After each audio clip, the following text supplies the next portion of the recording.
one aspect to discuss here in previous chapter that I have given for introduction. You have come across what is absorption, what is emission. Transitions are not only associated with electronic transition, but there are also transition which takes place in rotational energy level as well as vibrational energy level. The next spectroscopic method that we shall see based upon this. So you have seen that energy gap between two consecutive electronic energy level. E stands for electronic energy level.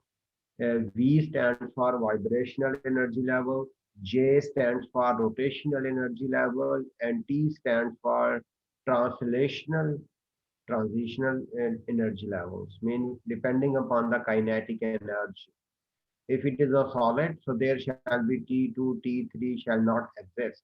But if it is a gas molecule, so definitely it is moving with a kinetic energy. So T2, T3, T4, etc. that shall exist. So largest energy gap we observe in electronic transitions.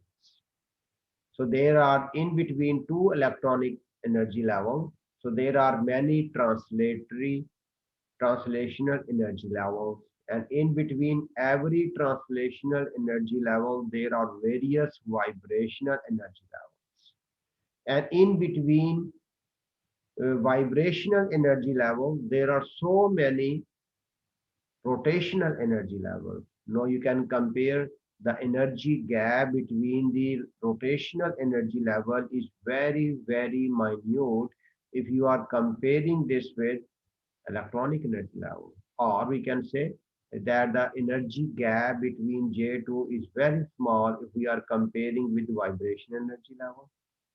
And the energy gap between vibrational energy level is very small if we are comparing with translational energy levels.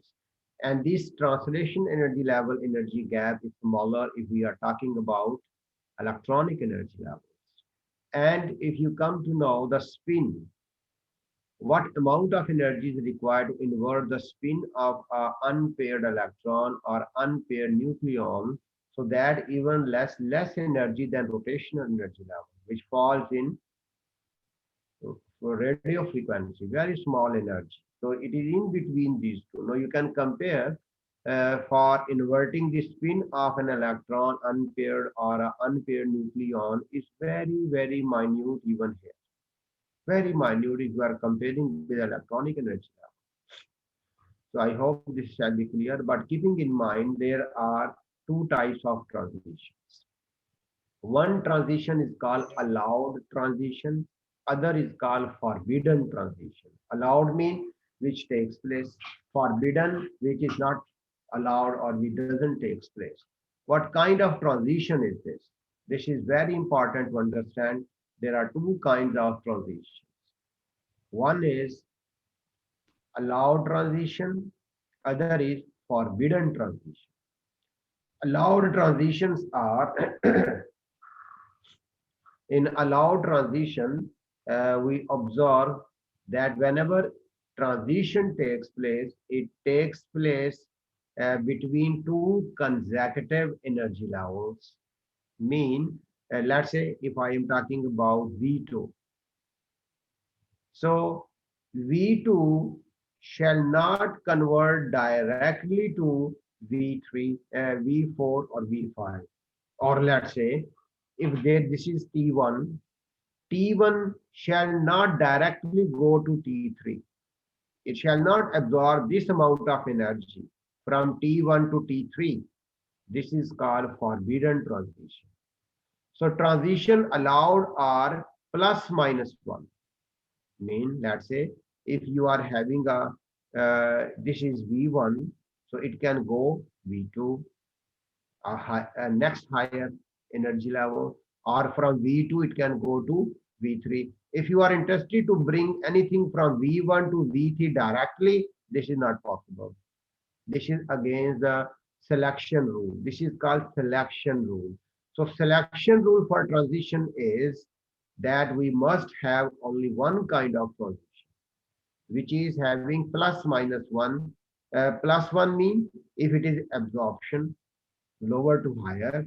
Minus 1 mean from higher to lower, because absorption as well as emission both are possible.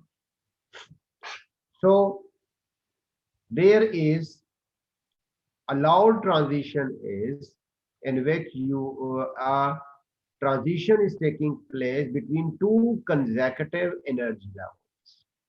Either this is absorbing energy going to higher, or it is emitting energy to go to lower.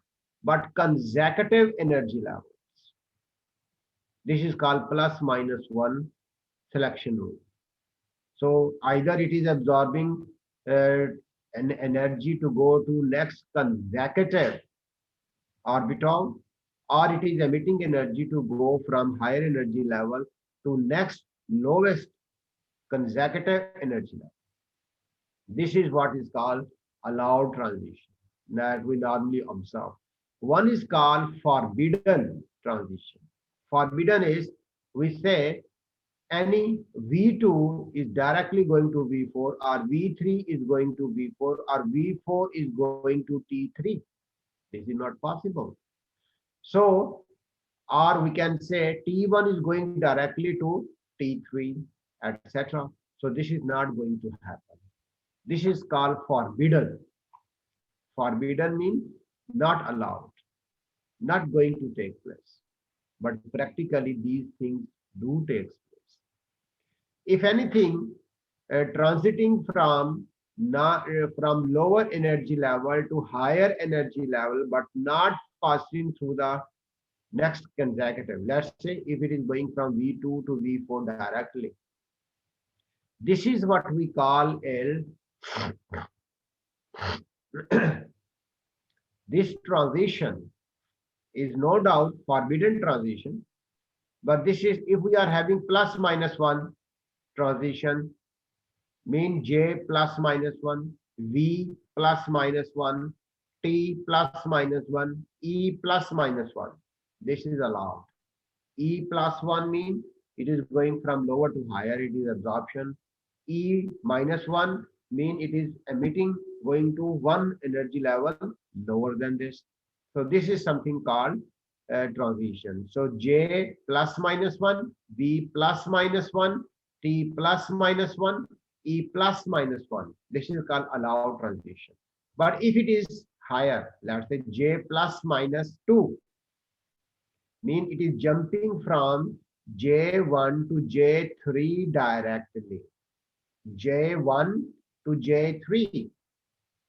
So it is not transition between consecutive energy levels. This is called overtones. We also observe overtones. So I shall discuss these overtones in IR spectroscopy. I shall make this concept clear. All right. So anyhow, you should remember transitions are two kinds, allowed and forbidden. Normally, plus minus one transitions takes place, which we call allowed transition. And plus minus two, plus minus three, four, etc. These are called forbidden transition, but these does take place because their energy level is energy gap is higher. Let's say this energy is required, so it normally takes place. But from here to there, if energy is available, so this also takes place. This is called forbidden transition, not commonly observed, but sometimes this does observe. So I shall explain this in Raman spectroscopy that we shall come across an application of IR spectroscopy, which fall in IR Raman spectroscopy. So anyhow, this is all about the introduction. Now we shall switch over to the very first spectroscopic method, which is microwave spectroscopy.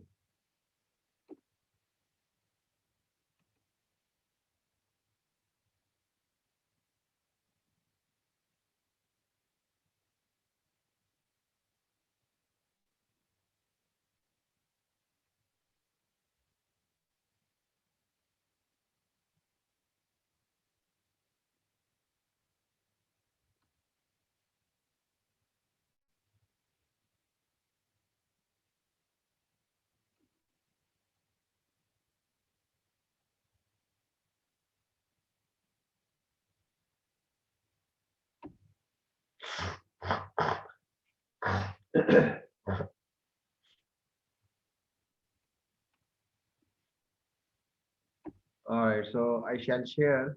Can everybody see this? Sir अभी share नहीं हुई. All right.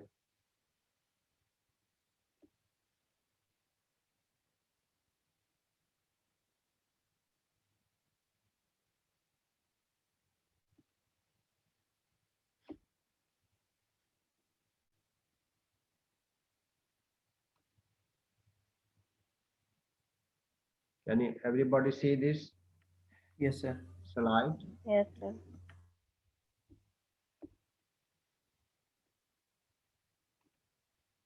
Right.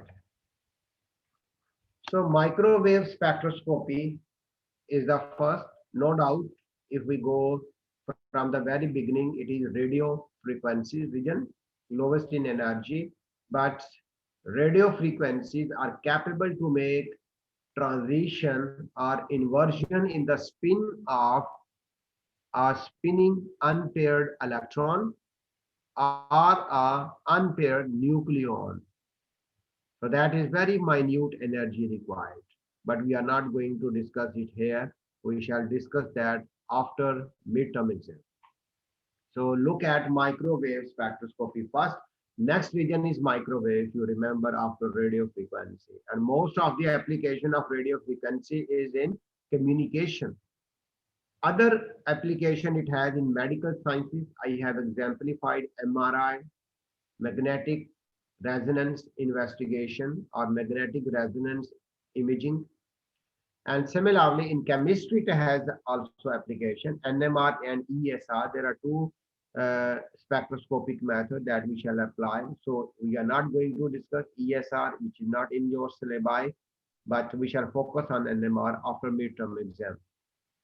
Microwave spectroscopy is also not included, but for understanding IR spectroscopy or understanding all kind of transition, this is very essential. So we shall not spend many time on microwave spectroscopy. We shall try our best to complete it today.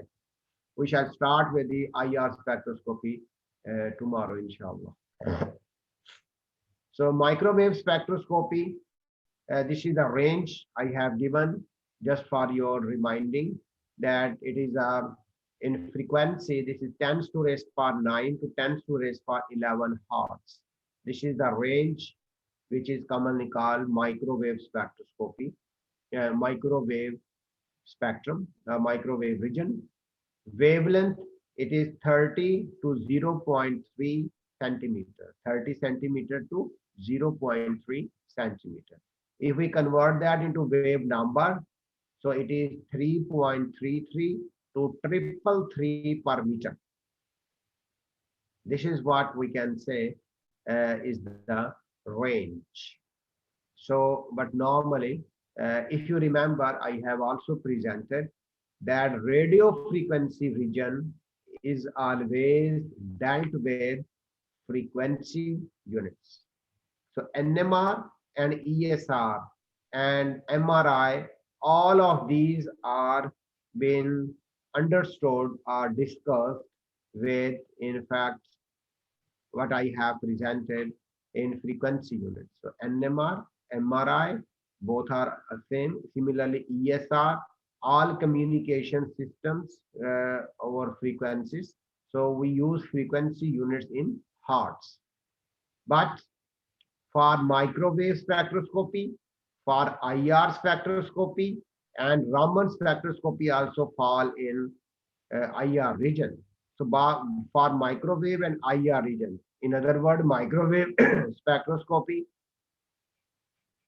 IR spectroscopy, and Raman spectroscopy, all these three use wave number units. Wave number, not frequency, not wavelength. And for rest of the other, we use wavelength units. For visible, UV, VUV, X-ray, gamma ray region, we use wavelength units. All right. So in other words, frequency units are used for transition in the spin of unpaired electron or nucleon. We will use this term. For transition in vibrational energy level and rotational energy level, we use wave number. And for electronic transitions, we use wavelength units. This is in general, I have already presented. I hope you all remember. So anyhow, because we are studying microwave, IR, and Raman, all these three spectroscopic methods are being used. So both of these these three involve wave number units, because these involve microwave involve transition in rotational energy level, IR, and Raman spectroscopy. Both of them are involving the transition in vibrational energy level. So both of these we are using wave number units. Standard value is per meter, but normally we use per meter, per centimeter. So per centimeter, it shall be 0.003, sorry. So this is per meter value. So if we are getting that range, so it shall be microwave, it shall be per centimeter, it shall be 3.33 to 0.033 per centimeter. But here we are normally using per meter units in microwave, but for IR, we use per centimeter because values are very large. So to make such value 3 or 4 digits, so we use per centimeter, which is a smaller unit. Just before going to discuss microwave spectroscopy, I would like to emphasize on kinetic energy. If you remember, this is half mv square. This is equation 1, Born Oppenheimer approximation, giving this is the kinetic energy of a gas molecule, that half mv square. M is the mass of the molecule and v is the velocity of the molecule. If I multiply this with m and divide this by m, mathematically it doesn't make any difference. So we shall get m square v square over 2m. Now m into v is called momentum, commonly called linear momentum. So linear momentum square. So we shall have here p square over 2m. P is called linear momentum. And if you remember, angular momentum J is equal to P into R. If we multiply the linear momentum by its radius, so it gives you angular momentum. So J is been calculated because we are talking about rotation. So when we are talking about, so it shall have a momentum. When anything is rotating, so it shall have a momentum. So J is equal to PR. J is the angular momentum, because anything, any chemical bond is rotating around its axis. It is rotating, but rotating around its axis. So this is called angular momentum. So J, we are going to calculate. So J is equal to P into R. So P shall be equal to J over R. So if I put this value here, we shall have J square over 2mr square. No, do not forget, mr square is commonly called inertia. Mass of a body rotating with a radius r. This calculation, mr square, is commonly called inertia. So we can recalculate this equation. Kinetic energy of a molecule is equal to J square over 2I. I is the inertia, J is the angular momentum. This is what we do calculation with a macro system. Keeping in mind, macro system means you have a body of mass m, you are moving it with a velocity v, or it is rotating. When it is rotating, so rotation, degree of rotation is its velocity, that is called angular velocity. So angular velocity, we use a term here, angular momentum. All right. So we have remodified that. So this is angular momentum over inertia is equal to kinetic energy.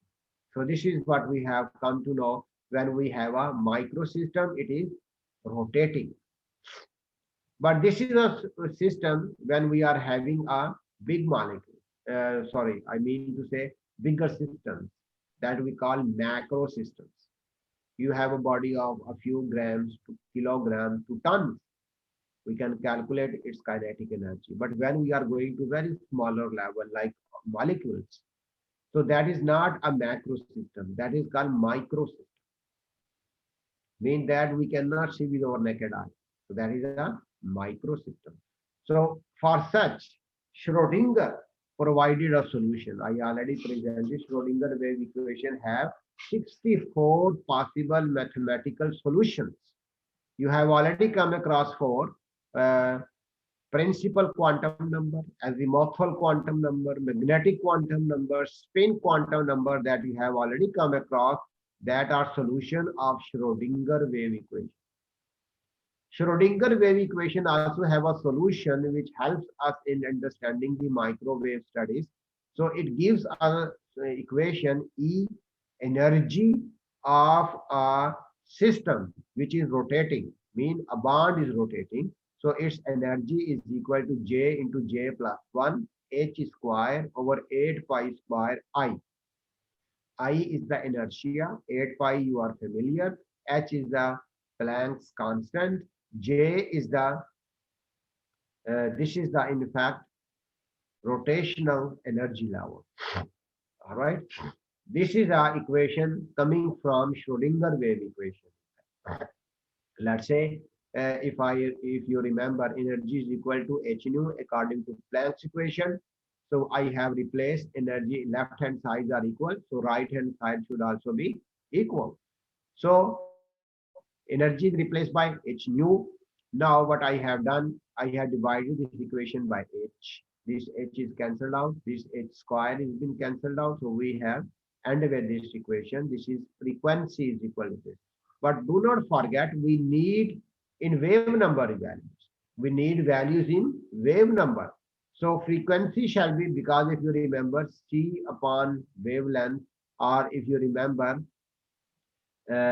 frequency is equal, frequency into lambda is equal to c, constant. Or we can take the value of frequency from here. So I have applied, so it is c by lambda, like this one, right? So c by lambda is equal to this value. Now what we can do in this case? Do not forget, 1 upon lambda is called what? 1 upon lambda is in fact called wave number. So we are having less than 1 minute remaining. So once we meeting ends, we shall rejoin again. So in this case, h nu you have come across. I have replaced the frequency by c upon lambda. So c upon lambda is in fact this one. This is coming from this. There shall be no c here. So this is mistakenly be written upon here. So once 1 upon lambda is equal to this value divided by c in fact. So wavelength 1 upon lambda is called wave number. So I shall say wave number into c is equal to this one. All right. Is this clear to everybody?